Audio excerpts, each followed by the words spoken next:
안녕하세요. 오늘의 데일리 뉴스레터에 오신 것을 환영합니다. 1. 한국이 미국 시장을 지배한다. 2. 삼성의 결정. 3.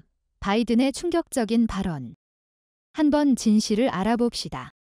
기술 시장에서의 치열한 경쟁 레이스에서 한 가지 두드러진 모습이 나타났습니다. 한국과 미국에서 기계 제조 거물들 간의 전투입니다. 삼성과 LG, 한국의 두 대표적인 브랜드가 미국의 세탁기 시장에서 놀라운 도약을 이루었습니다. 이는 단순히 무역 환경을 변화시킨 것뿐만이 아니라 경영 결단력과 유연성, 무역 보호 조치의 영향에 관한 질문들을 불러일으키게 했습니다. 삼성과 LG를 막아섰던 미국이 충격적인 결말에 고개를 숙이고 있어 화제입니다. 이는 최근 한국을 불러들이는 동시에 자국 기업을 키우려는 바이든 행정부의 미래 상황을 예견하는 내용이라 외신도 크게 주목하고 있습니다. 미국이 한국 기업을 겨냥해 2018년부터 시행한 세탁기 세이프가드 조치 보고서가 8월 16일 발표된 바 있습니다. 미국 국제무역위원회 ITC는 해당 보고서에서 자신들의 조치가 삼성과 LG전자의 미국 시장 지배력을 오히려 높이게 됐다는 언급을 했습니다. 미국 대통령 직속 기구가 보호무역주의 정책을 앞세우며 한국을 대상으로 핀셋 규제에 나섰지만 한국 기업들이 높은 기술력과 현지화로 극복했다는 점을 공식 인정한 것입니다. 이는 바이든 대통령과 의회에 보고된 내용인데 세이프가드로 미국 내 세탁기 생산 및 미국 산업 점유율은 늘었지만 이는 신규 미국 생산자인 삼성과 LG가 주도했다고 지적했습니다. 2018년부터 2022년까지 삼성과 LG 생산량은 매년 증가한 반면 같은 기간 미국 월풀과 GM 생산량은 불규칙적으로 감소했다는 설명입니다. 실제로 이 기간 삼성의 미국 세탁기 점유율은 20%에서 23%로 높아졌고 LG전자 또한 16%에서 20%대로 늘어난 상태입니다. 반면 월풀은 34%에서 31%로 축소돼 미국 관계자들을 경악시켰습니다. 그것도 메이테그 등 자회사를 모두 합쳐야 31%가 된 것입니다. 최근 반도체나 전기차 등을 봐도 알 수 있듯이 미국은 동맹국을 위하는 척하면서도 항상 자국 우선주의로 움직여 왔습니다. 과거 한국 기업과 월풀의 가전 전쟁 시기부터 예견됐던 내용입니다. 한미 FTA는 2006년 협상을 시작해 2012년 발효된 바 있습니다. 대미 수출 관세가 즉시 철폐되거나 단계적으로 낮아지리라 기대했지만 미국은 한국 가전 견제를 시작하며 본 모습을 드러냈습니다. 월풀은 냉장고 등 한국산 제품에 대해 특허침해 소송을 제기했는데 대부분 증거 부족으로 무혐의 판정을 받은 바 있습니다. 그럼에도 굴하지 않고 한국산 냉장고와 세탁기에 대한 덤핑 조사를 의뢰했죠. 2013년 삼성과 LG 세탁기는 각각 9%, 13%의 반덤핑 관세를 부과받아야 했습니다. 한국 기업이 미국에 수출한 세탁기 규모는 연간 10억 달러 정도였는데 상당한 위기감을 느낀 월풀이 미국 정부에 도움을 요청했던 것입니다. 오바마 대통령과 바이든 부통령이 주축이 돼 진두지휘를 하던 시기에 벌어진 일입니다. FTA 체결이 1년도 지나지 않아 막무가내로 행동했던 것입니다. 한국 정부는 즉각 WTO에 제소했고 결국 2016년 9월 최종 승소를 이끌기도 했습니다. 미국은 15개월 내에 원상 회복을 해야 했는데 이 기간은 2017년 12월까지였습니다. 그런데 새로 정권을 잡은 트럼프의 행동은 더 충격이었습니다. 바로 세이프가드 카드를 꺼내 들었기 때문입니다. 세이프가드는 덤핑 등 불공정 무역 행위가 아니더라도 자국 산업이 피해를 볼 경우 수입을 제한하는 조치입니다. 2017년 10월 월풀이 삼성과 LG를 대상으로 세이프가드 청원을 했고 한국 업체가 미국 기업에 막대한 피해를 줬다는 내용이 만장일치로 통과됐던 것입니다. 한국 또한 맞대응 카드로 연간 피해 추정액 약 7,600억 원에 대해 WTO에 보복 관세를 부과하게 해달라는 신청을 했습니다. 그럼에도 미국은 아랑곳하지 않았고 2018년 트럼프 전 대통령은 ITC 권고안 중 가장 높은 수준의 세이프가드 조치를 취해버렸죠. 한국산 세탁기에 대해 120만 대 쿼터를 설정하고 그 안에 들면 20% 초과 물량에 대해서는 50% 관세를 물렸던 것입니다. 이는 2013년 적용했던 반덤핑 관세보다도 2배 이상 더 강력한 것이었습니다. 미국은 2002년 세이프가드를 통해 한국산 수입 철강에 3에서 30% 관세를 부과한 바 있는데 16년 만에 또다시 해당 카드를 꺼내들며 한국 수출의 발목을 잡으려 했습니다. 미국은 세탁기 부품에 대해서도 13만 개의 쿼터를 적용해 30% 관세를 매긴 바 있습니다. 즉 부품까지 미국에서 전량 생산 체제를 갖춰야 관세 폭탄을 맞지 않았던 것입니다. 당시 한국 정부 인사도 구리기업이 미국에 공장을 설립해 기여하고 있음에도 불이익을 가한 점은 납득하기 어렵다는 반응을 보이며 반발했습니다. 실제로 당시 삼성과 LG의 미국 공장 건설이 진행 중이거나 예정되어 있던 때였습니다. 삼성전자는 총 4천억 원을 미국에 투입해 연간 100만 대 생산이 가능한 공장을 미국에 짓고 있었고 세이프가드가 발효된 2018년 1월 서둘러 가동에 들어간 바 있습니다. LG전자도 같은 해 8월 테네시주에 연간 120만 대 생산이 가능한 공장을 착공하며 대응했습니다. 결국 WTO 소송에서는 작년 2월 한국 측이 승리를 얻어내기도 했습니다. 이런 과정에서 피해는 오히려 미국 소비자들이 입었습니다. 세이프가드가 발동되자 삼성과 LG전자는 미국 내 세탁기 판매 가격을 약 8% 인상했고 미국 월풀 또한 그 이상으로 가격을 올려버렸기 때문입니다. 미국 전역에서 판매되는 연간 1,000만 대의 세탁기 가격 인상분을 합쳐보면 결국 일자리 창출보다 소비자의 총 비용이 더 들어갔다는 분석입니다. 1911년 미국 미시간에서 출범한 가전업체 월풀은 1960년대 한국에도 소개된 바 있습니다. 주한미군을 통해서 알려진 것인데 1980년대 월풀 냉장고와 세탁기는 국산 제품보다 3배가량 비쌌지만 서울 강남 부유층을 중심으로 날개 돋친 듯 팔렸습니다. 월풀 냉장고와 세탁기는 부잣집의 상징처럼 묘사됐죠. 하지만 점점 기술과 가격 면에서 한국 업체에 밀렸고 최근 사태까지 벌어진 것입니다. 2017년만 해도 LG전자 생활가전 사업본부 매출은 약 17조 원으로 월풀 24조 원과 비교해 크게 부족한 상태였습니다.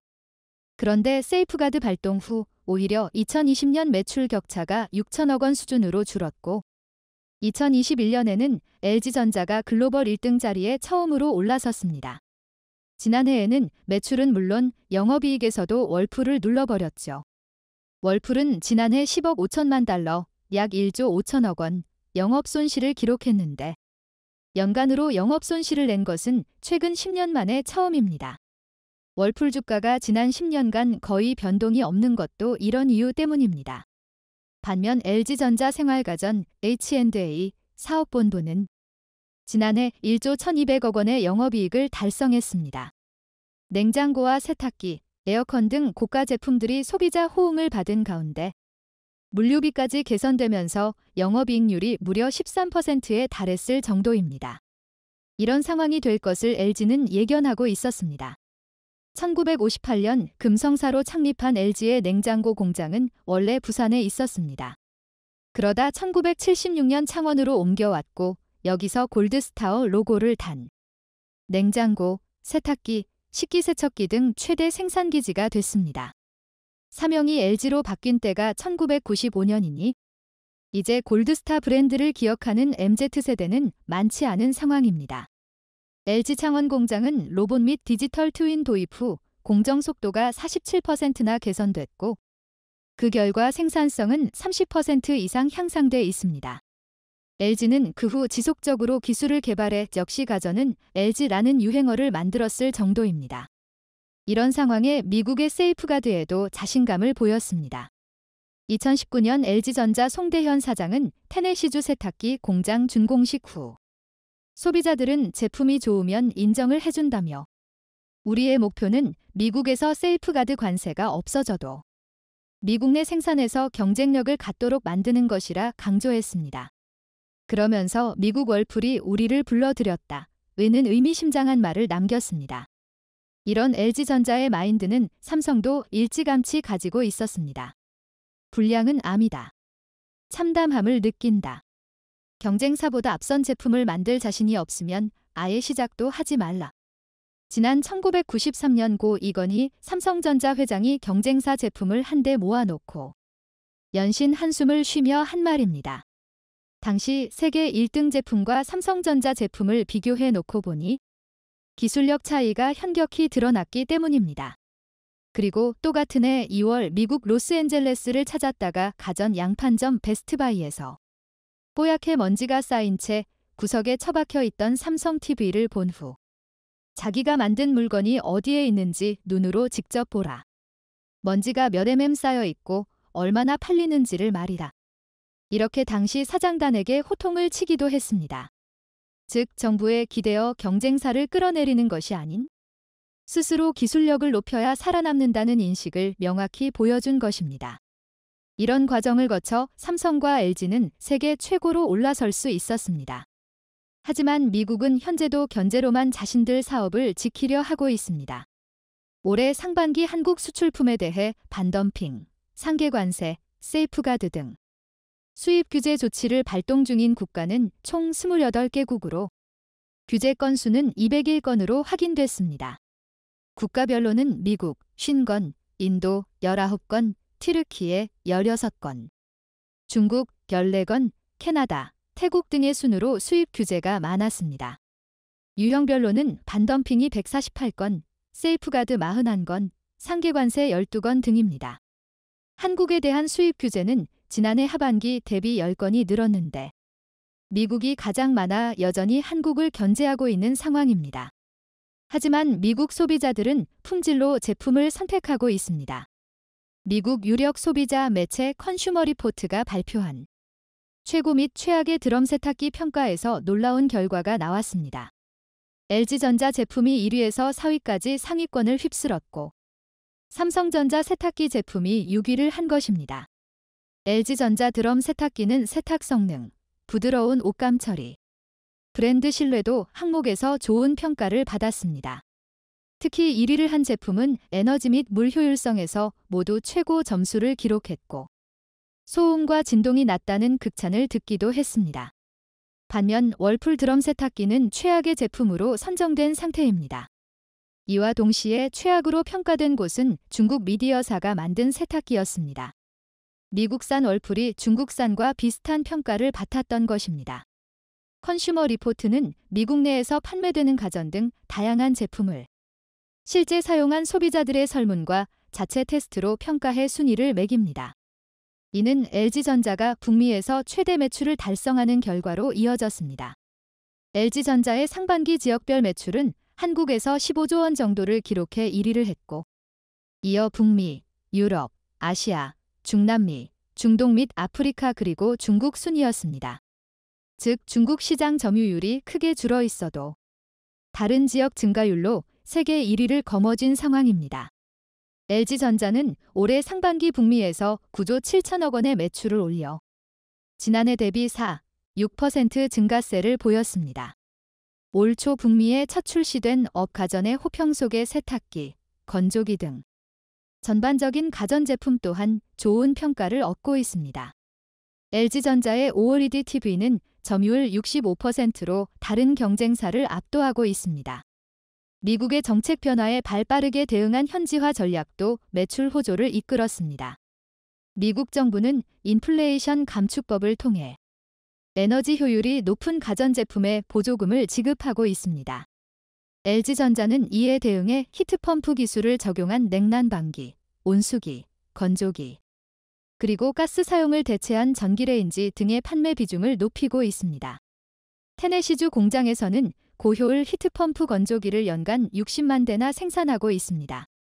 미국 전반에 불어닥친 탈탄소화 움직임에 맞춰 화석연료 사용 제품의 전기화 추세가 거세지고 있는데 히트펌프 등 다양한 고효율 원천 기술을 보유한 LG전자에 유리한 환경이라는 해석입니다. 한국 세탁기의 이 같은 성공 사례는 미국 IRA에 맞서 현지화와 첨단 공정 개발에 속도를 내고 있는 반도체와 전기자동차, 배터리 기업에도 벤치마킹 대상이 되고 있습니다. 한국은 기술력을 높여 미국 시장을 장악해 가길 바랍니다. 미국이 발칵 뒤집혔습니다. 이스라엘이 상상도 못했던 엄청난 것을 공개했기 때문인데요.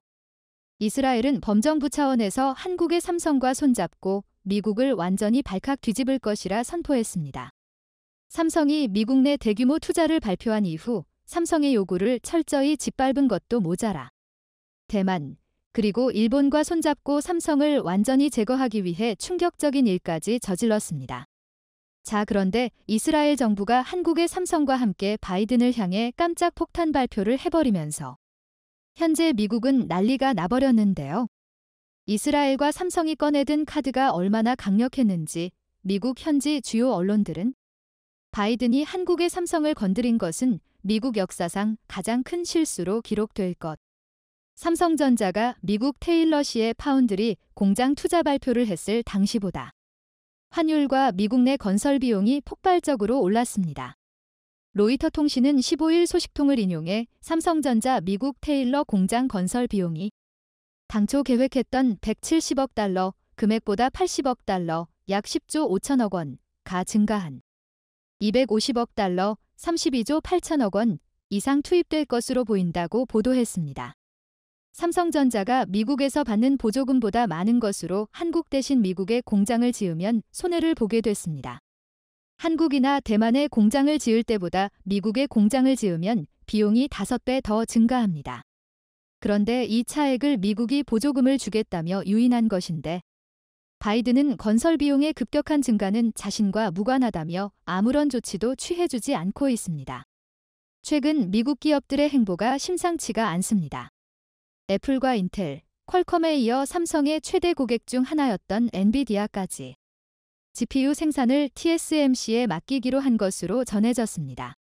일각에서는 이렇게 미국 기업들이 동시에 한국의 삼성이 아닌 대만의 TSMC에 대규모 수주를 몰아주고 있는 것은 바이든이 개입한 것 같다고 전했습니다. WCC테크는 IT 트위터리안 레베그너스를 인용해 TSMC가 3나노 반도체 생산에 어려움을 겪고 있다는 정보가 나오면서 새 아이폰 모델에 들어갈 A17 바이오닉의 성능 목표치 기준도 낮아질 공산이 크다며 수율 문제로 A17 바이오닉의 공급량도 제한될 수 있다고 보도했습니다. 이는 3나노에서 핀패드를 고집한 TSMC는 한계에 부딪혔기 때문입니다. 반면 개발 기간이 오래 걸리지만 어려운 기술인 GAA를 택한 삼성의 파운드리는 3나노 이하의 미세 공정에서 1인자로 등극할 것이라 전망되고 있는 상황인데 이렇게 미국의 빅테크 기업들이 삼성이 아닌 대만에 모두 몰려가고 있는 것은 합리적인 의심을 할 수밖에 없는 상황입니다. 이것이 끝이 아닙니다. 바이든은 쐐기를 받기 위해 일본의 손정의 소프트뱅크 회장과도 손을 잡았습니다. 글로벌 반도체 공급망 피라미드 최상단에 있는 ARM. 전 세계 모든 기업들이 ARM의 반도체 설계도를 사용하기 때문에 중립을 지켜야 하는 ARM이지만 바이든이 목숨을 걸고 팍팍 밀어주고 있는 인텔과 손을 잡으며 전 세계를 발칵 뒤집었습니다. 한국의 삼성과 대만의 TSMC가 3나노로 치열한 경쟁을 하는 동안 7나노조차 제대로 만들지 못했던 미국의 인텔이 ARM의 도움을 받아 몇 년 안에 8나노를 만들겠다는 충격적인 발표를 했습니다. 반도체 피라미드 최상단에 있는 ARM의 도움으로 인텔은 당장의 내년부터 모바일 기기용 시스템 반도체를 시작으로 자동차, 사물인터넷, 데이터 센터, 항공, 우주 등 광범위한 영역에서 대규모 생산을 시작합니다. 한국의 삼성이 막대한 돈을 벌고 있던 분야를 모두 뺏겠다는 것입니다. 너무나 충격적인데요. 애플, 엔비디아, 퀄컴 등 미국의 빅테크 기업들은 모두 TSMC로 가버리고 예상 못했던 ARM까지 등장해 인텔에 힘을 실어주면서 삼성이 이대로 무너져버릴 것이라 모두가 예상했습니다. 자, 그런데 대반전이 일어났습니다. 바로 이스라엘의 폭탄 발표가 나왔기 때문이었습니다. 이스라엘 정부는 삼성전자와 이스라엘이 손을 잡고 미국을 완전히 뒤엎자는 파격적인 발표를 했습니다. 한국 삼성의 세계 최고 수준의 제조 기술과 이스라엘의 기술이 합쳐지면 전 세계 그 누구도 덤빌 수 없는 어벤져스가 만들어질 거라는 것입니다. 기원전 1446년 이스라엘 민족은 이집트에서 탈출을 시도했습니다.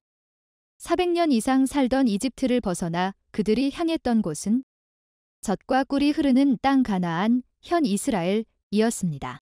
하지만 실제 이곳엔 젖과 꿀이 흐르지 않았습니다.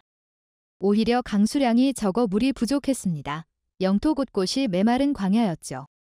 비옥한 초승달 지대 이집트와 비교가 안 되는 척박한 환경이었습니다. 그런데 1990년대 초 히브리 대학의 하임 라비노비치아와 나홈 케달 교수가 이 어려운 환경에서 살아남기 위해 토마토 연구를 시작했고, 그들은 물 사용량을 10분의 1로 줄이고 유통기한을 늘릴 수 있는 토마토 개발에 나섰습니다. 이후 1995년 결실을 맺게 되는데, 그것이 바로 방울토마토가 탄생한 시초입니다. 이로 인해 이스라엘은 방울토마토의 종주국이 되었죠. 물이 부족한 척박한 환경에서 기적을 만들어낸 이스라엘. 이 때문에 아직까지도 전 세계인들 누구나 방울토마토를 사 먹을 때마다 이스라엘이 돈을 버는 기적 같은 일이 만들어졌습니다. 몰리 리빙스톤 히브리대 이숨 디렉터는 방울토마토도 히브리대 연구소에서 나왔는데, 여러분이 방울토마토를 먹을 때마다 우리는 돈을 번다며 이렇게 번 수익의 40%는 연구자 목 뒤라고 했습니다. 이뿐만이 아닙니다. 이스라엘은 현재 여러분의 컴퓨터, 스마트폰 등에 깔린 우리가 당연히 필요하다고 생각하는 사이버 방화벽을 세계 최초로 만든 국가입니다. 최근 이스라엘 스타트업은 일명 생각하는 방화벽을 만들어내며 세상을 또 한 번 발칵 뒤집어 놓았는데요. 기존 방화벽이 단순한 네트워크 문지기 역할을 해왔던 것과 달리 상황을 인지해 보안위협에 대응하도록 한 것입니다. 기존 방화벽은 내부망과 외부 인터넷망 사이에 위치해 문제가 될 수 있거나 허용되지 않은 IP 주소 등이 접근하지 못하도록 막는 역할을 해왔습니다. 이와 달리 아우라토가 출시한 DAF는 기존 방화벽과 달리 보안 위협을 해석, 프로파일링하고 기업 네트워크 상 보안 위협을 유발할 수 있는 행위를 예측하고, 이를 통해 예방 차원에서 네트워크를 보호하고 어떻게 사이버 공격에 대응할지에 대한 보안 담당자들의 실시간 의사결정에 도움을 줍니다. 마치 세계에서 가장 똑똑한 해커가 문지기 역할을 하는 것과도 같습니다. 자, 그런데 방울토마토와 생각하는 방화벽은 아무것도 아닙니다. 이스라엘에는 무려 9,000개의 스타트업이 있는데요. 이는 국민 1,000명당 스타트업이 1개가 사업을 영위하는 것으로 스타트업 세계 1위입니다. 기업 가치가 1조 원이 넘는 유니콘도 30개가 넘습니다. 미국 나스닥에 상장된 기업 수는 98개사로 기술력만 놓고 보면 압도적인 세계 1위입니다. 이스라엘은 석유 한 방울은 물론 천연자원도 오로지 딱 하나밖에 없습니다. 바로 딘적자원. 어떻게 보면 우리나라와 비슷한데요. 이 때문에 전 세계에서 최고로 잘 나가는 기업들이 이스라엘 인재를 확보하기 위해 이스라엘의 해마다 천문학적인 규모를 투자하고 있습니다. 애플에 이어 구글까지 이스라엘 기업들을 마구잡이로 사들이고 있죠. 자, 그런데 이스라엘 정부의 선택은 이렇게 엄청난 돈을 투자하는 미국이 아닌, 놀랍게도 바로 한국이었습니다. 9,000개가 넘는 이스라엘의 막강한 스타트업 총사령관이라 불리는 이스라엘 경제부 장관은 연구개발, R&D, 과 제조를 모두 아우르는 비즈니스 단지, 클러스터, 구축을 추진하고 있다며 삼성전자 등 한국 기업을 그곳에 초대해 시너지 효과를 내고 싶다라는 폭탄 발표를 했습니다. 네, 그렇습니다. 전 세계 경제의 핵심 두뇌 역할부터 시작해 최첨단 제품들을 모두 생산까지 할 수 있는 초대규모 클러스터를 구축하는 것을 이스라엘 정부가 추진 중인데요. 여기에 특별히 삼성전자를 초대한 것입니다. 이스라엘이 반도체 업계를 완전히 뒤흔들 엄청난 기술을 개발하고 삼성이 보유한 최고의 제조 기술로 이를 생산해내면 TSMC나 인텔이 도저히 따라올 수 없는 엄청난 것이 세상에 태어날 수 있다는 것입니다. 미국의 돈줄을 쥐고 있는 유대인들이 미국 정부 정책에도 강력한 영향력을 행사하고 있어 바이든은 아무것도 할 수 없습니다. 미국 상원의원 100명 중 11명이 유대인, 하원의원 30여 명이 유대인, 연방대법관 9명 중 2명이 유대인, 미국을 대표하는 대기업 CEO 100명당 20여 명이 유대인, 미국을 장악한 언론 뉴욕타임스, 워싱턴 포스트, 월스트리저널의 경영진과 주요 필진의 35%가 유대인, 미국 최고의 대학 아이비리그 총장 및 교수진의 무려 40%가 유대인, 미국 50대 영화사의 제작자, 시나리오 작가, 캐스팅 담당, 감독 중 60%가 유대인. 미국의 주요 로펌에 종사하는 변호사의 절반 이상이 유대인입니다. 우리가 상상하는 그 이상으로 유대인은 미국에서 엄청난 영향력을 행사하고 있는데요. 이 때문에 이스라엘 정부가 이번에 한국의 삼성과 폭탄 발표를 하자 놀랍게도 바이든이 바로 태세 전환을 하며 한국을 언급했습니다. 바이든 대통령은 29일 워싱턴 DC 인근 버지니아주 알링턴 국립묘지에서 열린 메모리얼데이 기념식 연설에서 민주주의는 우리의 힘이라며 한국은 미국의 가장 중요한 동맹이고 한국을 지키기 위해 미국은 엄청난 희생을 치러왔고 앞으로도 그럴 준비가 돼 있다고 전했습니다. 한국을 완전히 파산시킨 후 미국이 한국의 돈을 완전히 흡수해버리려는 계획이었는데요. 자, 그런데 대반전이 일어났습니다. 이를 옆에서 지켜보던 제3국이 한국에 파격적인 제안을 하게 되면서 미국은 난리가 나버렸습니다. 심지어 바이든은 즉각 한국이 원하는 것은 모두 주겠다라며 180도 태세 전환에 나섰습니다.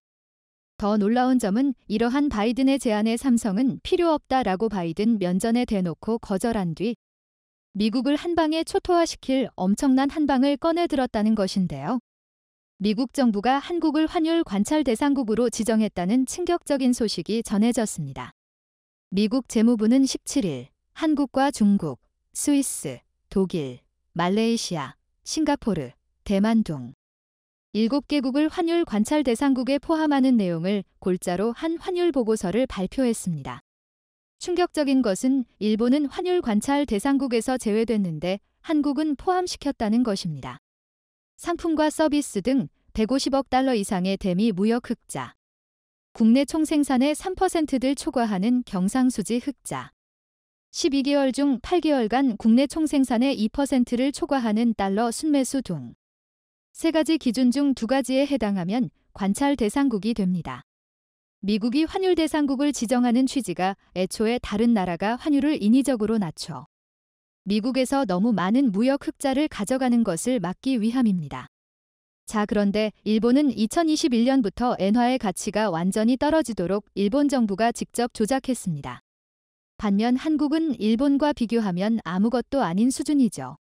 엔화가 얼마나 저렴해졌으면 최근 뉴스들에서는 역대급 엔저에 한국보다 저렴 먹고 쇼핑하러 일본행지라는 제목의 보도들이 쏟아져 나오고 있습니다.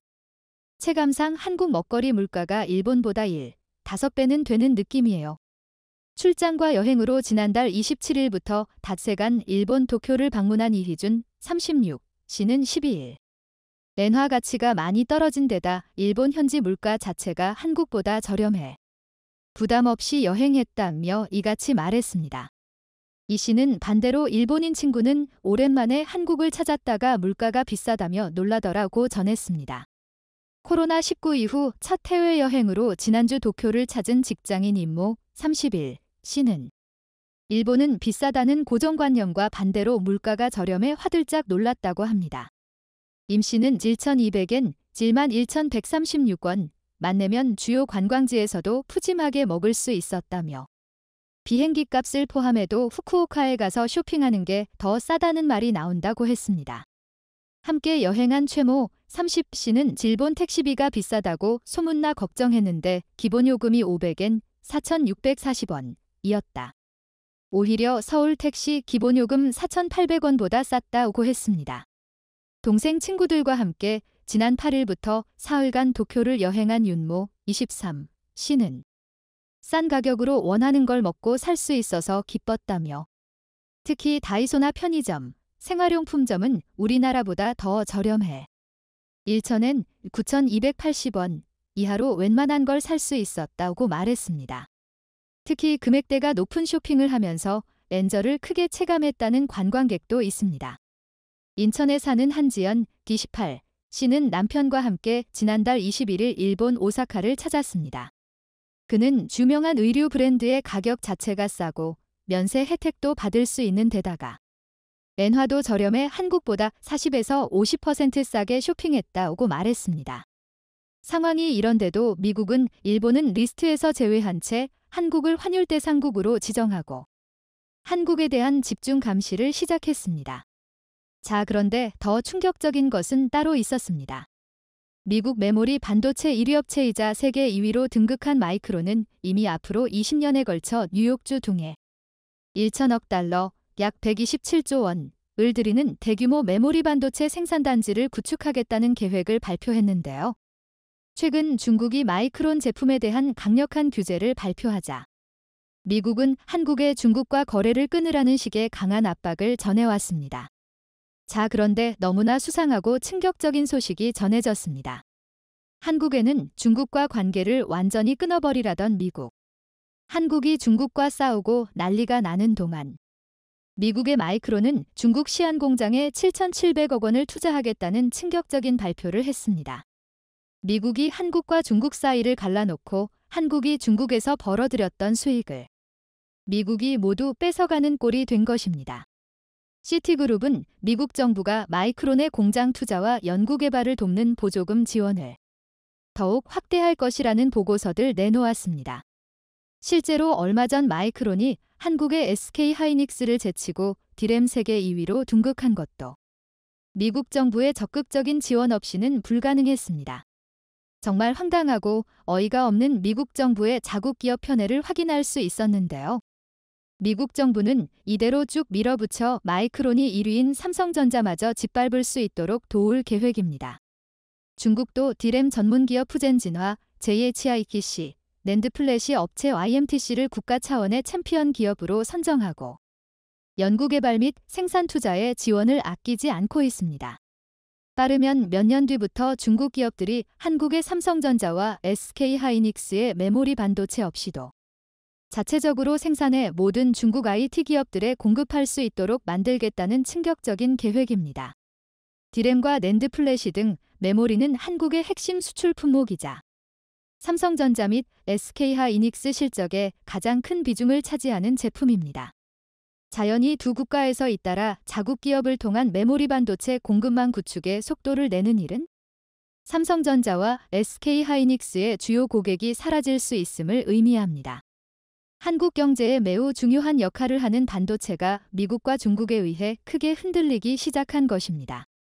국내 한 전문가는 미국은 처음에 동맹국과 함께 새로운 반도체 공급망을 만들 것처럼 분위기를 만들었다. 함께의 방점을 찍은 동맹국들은 너도 나도 미국과 손을 잡았다. 하지만 미국은 자국 산업을 보호하는 데 있어 동맹국에 대한 배려는 전혀 없었다. 오히려 자신을 대신해 중국을 압박하는데 동맹국을 이용하고 있다. 사실 지금까지 미국이 설계한 정책은 중국 압박이 아닌 자국 산업 보호가 목적이다. 중국 견제는 자국 산업 보호 과정에서 필연적으로 따라오는 조치라고 볼 수 있다 전했습니다. 자, 그런데 대반전이 일어났습니다. 유럽연합이 한국에 파격적인 제안을 하자 미국과 중국은 초비상이 걸렸습니다. 유럽연합은 한국의 삼성전자와 SK하이닉스가 미국도 중국도 아닌 유럽의 초대 규모 반도체 공장을 지으면 바이든과 시진핑으로부터 자유로울 수 있다며 안전성을 강조했습니다. 실제로 유럽연합은 지금까지 단 한 번도 한국의 뒤통수를 때린 적이 없고 한 번 한 약속은 반드시 지켜왔습니다. 무려 61조를 반도체 지원금으로 쓰겠다고 발표한 유럽연합. 삼성과 SK가 미국인 직원들의 복지와 어린이집까지 책임지고 심지어 기밀 정보까지 모두 내놓으라고 한 미국 정부와 달리 유럽연합은 너무나 깔끔하게 아무런 조건도 걸지 않았습니다. 반도체 업계의 정통한 관계자는 반도체 산업에서 수율 등 핵심 정보는 곧 기업의 경쟁력이다며 미국이 자국 반도체 산업을 키우겠다는 방침을 명확히 한 상황에서 인텔, 마이크론 등 미국 업체들에게 삼성과 SK의 정보가 유출되지 않을 것이란 보장이 없다고 꼬집었습니다. 특히 이유는 반도체뿐만 아니라 구형 공정 생산과 연구개발, R&D, 설계 등 반도체 생태계 전 부문으로 지원 영역을 확대키로 하면서 더 주목을 받고 있는 실정입니다. 대반전은 이뿐만이 아니었습니다. 최근 유럽에서는 중국에 대한 부정적인 여론이 확산하는 동시에 한국에 열광하고 있습니다. K-팝과 K-드라마, 심지어 K-방산까지 유럽 전역에서 뜨거운 이슈로 급부상하면서 유럽 대부분의 나라가 한국 노래와 한국 드라마, 심지어 한국 무기까지 대량으로 수입하고 있습니다. 이 때문에 자연스럽게 유럽인들도 중국산 제품을 구매하는 대신 한국산 프리미엄 스마트폰을 구매하기 시작했습니다. 너무나 빠른 유럽 내 한국 신드롬 확산 속도에 중국의 주요 스마트폰 업체가 유럽 스마트폰 시장에서 철수한다는 정황이 속속 드러났습니다. 프랑스 매체 프랑드로이드는 최근 오포와 원플러스는 프랑스 마케팅 및 영업팀 직원들을 해고한 후 재고 정리에 주력하고 있으며 신제품인 파인드 X와 리노 시리즈도 출시하지 않을 것이라고 보도했습니다. 놀랍게도 한국의 대반전 반격은 이것이 끝이 아니었습니다. 오만 정부가 오만 두쿰의 세계 최대의 그린 수소 생산 플랜트를 구축하기로 하고 67억 달러, 우리 돈으로 무려 8조 원 규모의 프로젝트를 발주했는데요. 미국은 당연히 자신들이 이 초대 규모 사업을 따낼 것이라 확신하고 있었습니다. 자, 그런데 한국이 프랑스 그리고 태국과 손잡고 컨소시엄을 만들어 이 8조 원 규모의 프로젝트를 미국으로부터 뺏어오는 데 성공했습니다. 한국경제TV 취재 결과 포스코, 삼성엔지니어링을 중심으로 꾸려진 컨소시엄에 프랑스, 태국 기업도 참여하기로 한 것으로 확인됐습니다. 그는 이어 이미 컨소시엄을 구성한 6개사가 현지에서 구체적인 사업 방향을 논의 중이라고 설명했습니다. 이 컨소시엄은 포스코를 주축으로 한국 기업이 주도합니다. 포스코가 28%로 가장 많은 지분을 보유하고 있고 삼성엔지니어링 12%, 한국남부발전 등 발전 공기업 두 곳을 합쳐 한국이 총 64%를 차지합니다. 한국의 완벽한 승리죠.